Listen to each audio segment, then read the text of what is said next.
Welcome to the Slow Listening Podcast series, the show where we train your ears step by step. Welcome back to your English Toolbox, Slow English Podcast. I'm Martin. And I'm Julia. Today we're talking about something that sounds small but feels huge. It's the moment you speak English and you notice something strange. Not only the words, the sound, your own voice. It can feel like it belongs to someone else. Yes, and for many learners, this is the secret fear. Why do I not sound like myself? Why do I feel different when I switch languages? I've had that feeling too. I remember hearing myself in English and thinking, why do I sound so different for me? Sometimes I sounded smaller. Sometimes I sounded more serious. Sometimes I sounded like I was wearing a mask. And when that happens, people often blame grammar. But this is rarely a grammar problem. It's an identity and emotion problem. This episode is dedicated to a friend from our community who wrote us a thoughtful message. The message was about personal growth, mindfulness, and learning later in life. About rebuilding yourself slowly, step by step, without rushing. That message stayed with us. Because learning a language is not only learning rules, it's learning a new way to be seen. And that can feel vulnerable. Before we go deeper, a small announcement, and we'll keep it calm and simple. We have started a Patreon page. You'll find the link in the description. Right now, everything is free. We're building the page slowly.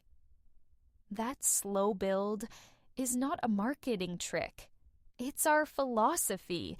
We don't rush learning and we don't rush the project. On Patreon, you'll find transcripts, study guides, videos with subtitles, vocabulary workbooks, and extra materials in different international languages as we build them. If you want to support early, there is an early supporter tier. Early supporters keep their price frozen forever. No pressure. Just an open door for friends who want to help this grow. Now, let's open today's topic. So, Julia, let's begin with the basic question. Why does my voice feel different in English? I think there are two answers. One is physical, and one is emotional. Let's start with the physical one. Okay, your voice is connected to your body. And your body changes when you feel watched or evaluated. In your native language, you usually feel at home. In English, you may feel like you're on stage. Yes. Even if nobody is judging you, your nervous system can act as if they are. Your throat tightens, your breathing becomes shallow, your jaw becomes tense. And those tiny changes change your sound. You may speak higher, or you may speak flatter, or you may speak too quietly. And then you hear yourself and you think, I hate this voice. Exactly. But it's not your real voice disappearing. It's your body protecting you. Now the emotional answer. This is my favorite part. Mine too, because it removes shame. Your native language is not just a tool. It's your childhood. It's your jokes. It's your anger.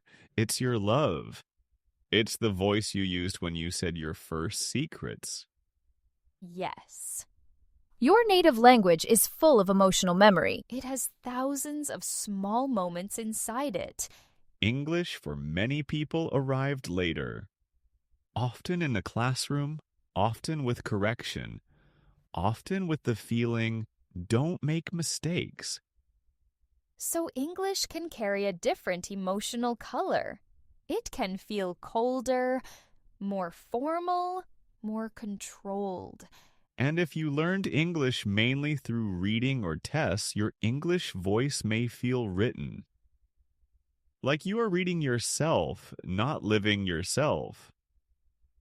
That is such a good way to say it. Reading yourself, not living yourself. Let's tell a little story because many friends will recognize it. Imagine you're with close friends in your native language. You interrupt, you laugh, you use gestures. You don't plan the sentence just happens. And then someone new joins the group. Or you need to speak English. Suddenly you sit up straight. Your smile becomes smaller. You choose simpler topics. You try to be correct. And you feel like your personality shrinks. Not because you have no personality, but because your attention moves from connection to control. Yes, your attention goes inside. How do I say this? Did I pronounce that? Was my grammar wrong? And the moment you move inside, you leave the moment. You leave the conversation. You leave your natural rhythm. This is what I call the inner listener. Not a real person, a voice inside your head. Listening and judging. And this inner listener is loudest when you care. If you didn't care, you wouldn't monitor yourself so much. True. But the monitoring has a cost. It steals spontaneity. It steals humor. It steals warmth. It can also steal volume. People literally speak more quietly in English. Because quiet feels safer. Quiet feels like fewer risks. And then they think, my English is weak. But often it's not weak. It's cautious. Let's talk about accent insecurity because this is a big part of identity. Yes, and we need to be gentle here. Many people feel embarrassed about their accent. They say, I hate how I sound. I want to say something very clear. Your accent is not a mistake. It's a story. It's evidence that you have lived in more than one world. And another important truth. You hear your accent differently than other people hear it. You are inside the sound, so you notice every detail. Exactly. Your brain puts a spotlight on every difference, and the brain sometimes translates difference as danger. Which is strange because difference is normal. Everyone has an accent, even native speakers. Yes, there is no accent. There are only different accents. I think the deeper pain is not the accent itself. It's what people think the accent means. They think it means, I am less intelligent, or I am less professional, or I don't belong. And that's identity, belonging, status, safety, the fear of being the outsider. When you speak your native language, you belong automatically. When you speak English, you may feel you need to earn belonging. You feel you must prove yourself. And proving yourself changes your voice. It makes you perform. And performance never sounds like home. Now let's talk about authenticity. People often say, I feel fake in English. Yes. Like they are acting.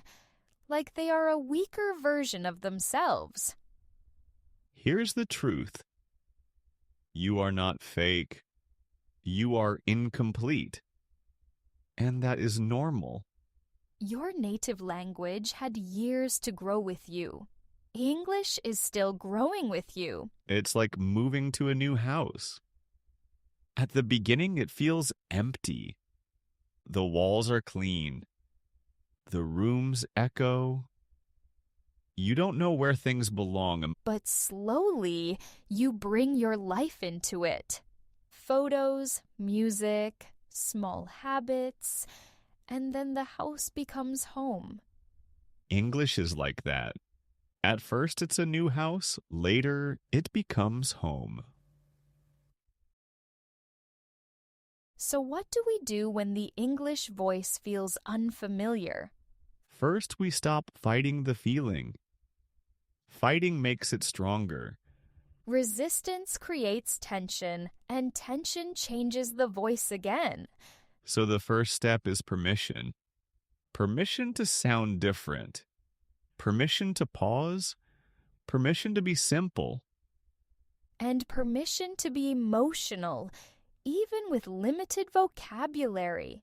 You can be warm with simple words. You can be honest with simple words. Many people think they need advanced words to have personality, but personality is not vocabulary. Personality is intention. How you look at the person, how you listen, how you respond. A simple sentence can carry a lot of soul. I'm happy to see you. I missed you. That was hard for me. Those are simple, but they are real. Let's make it practical, but human. Here are a few small experiments you can try this week. Notice your body before you speak English. Are your shoulders up? Is your breath high in your chest? If yes, soften it. Exhale slowly. Drop the shoulders. Relax the jaw. Allow a pause without apologizing. Many learners say sorry for a pause, but pauses are normal. A pause is not a crime. It's thinking time. Choose connection over perfection in one conversation. If you make a small grammar mistake, keep going. Stay with the person. Don't abandon the moment. And borrow emotion from your native language. Not the words, the emotion. Let your face show it. Let your eyes show it. Let your voice rise and fall. Emotion is universal. English does not forbid emotion. Fear forbids emotion. One more comforting idea. You can have more than one you. That's not a problem. That's richness. Your English self may be calmer. Your native self may be faster. Your work self may be more formal. Your friend self may be playful. We change depending on context. Language is a context. Over time, those selves integrate. You grow a bridge. And bridges are built slowly. Brick by brick. Conversation by conversation. Mistake by mistake. Before we move into the final minutes, we need to ask you a favor. We truly need your comments to keep this project alive. And if you're listening on Spotify or Apple Podcasts, your comments there are crucial. Paramount. Those platforms are very quiet spaces. A comment is like a light turning on. It tells the platform real people are here. It tells the platform this show matters. Every single show of support helps us continue. It helps us build the transcripts, the study guides, the subtitles, the workbooks. It helps us build everything slowly without rushing, with quality. If you can, please write one short comment today. Even one sentence. Tell us, my English voice feels quiet, nervous, different, confident, or strange. We read them, and they really keep us going. Now, let's end with a small story you can carry into the night. Imagine you're alone in your room. It's late.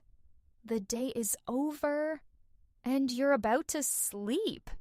You say a few lines in English, not to perform, not to prove anything, just to hear your English voice with kindness. You say, I did my best today. Tomorrow I'll try again. I can grow slowly.